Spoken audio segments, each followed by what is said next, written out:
Zee 24 तास एक पाऊल पुढे। माथेरानला भेट देणाऱ्या पर्यटकांसाठी मध्य रेल्वेने एक खुशखबर दिली आहे। शनिवारपासून अमन लॉज ते माथेरान अशी शटल सेवा सुरू झाली आहे। मागील 40 वर्षांपासून सुरू असलेली स्थानिक नागरिक आणि पर्यटकांची मागणी अखेर पूर्ण झाली आहे।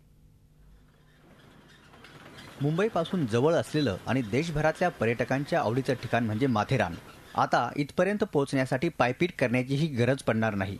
तसंच स्थानिकांचीही पायपीट वाचणार आहे। अनेक चाचण्यांनंतर माथेरान ते दस्तुरी अमन लॉज दरम्यान शटल सेवा सुरू करण्यात आली आहे। यामुळे विद्यार्थी, कामगार, व्यापारी यांच्यासह रुग्णांना मोठा आधार मिळणार आहे। अनंत अडचणी समस्यांना सामोरं जावं लागत होतं। या दळणवळणाच्या अभावी चालत जावं लागत होतं। रात्री अपरात्री त्यांना त्रास होत होता। हा सर्व समस्या याच्यामध्ये दूर होतील। पर्यावरणाचा देखील त्रास होता। वन विभागाची काही अडचणी होत्या त्या देखील याच्यातून दूर होतील।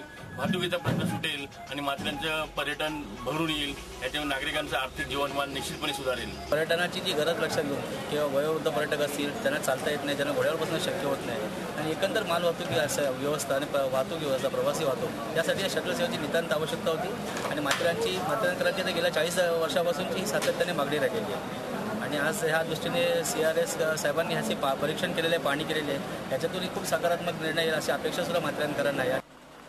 ही शटल सेवा दिवसातून 5 फेऱ्या मारणार आहे। याचा पर्यटनाच्या वाढीसाठीही फायदा होणार आहे।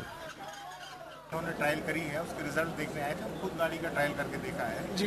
ट्रायल ठीक है गाड़ी का और गाड़ी चलाने के बारे में फैसला मध्य रेल प्रशासन जो है करेगा। उसके बाद डेट अनाउंस होगी, गाड़ी चलेगी। नागरिकांनी मागील 40 वर्षांपासून पाहिलेलं स्वप्न अखेर साकार झालंय। परिणामी आगामी काळात पर्यटनाचा विकासही वेगानेच होईल अशी अपेक्षा केली जाते।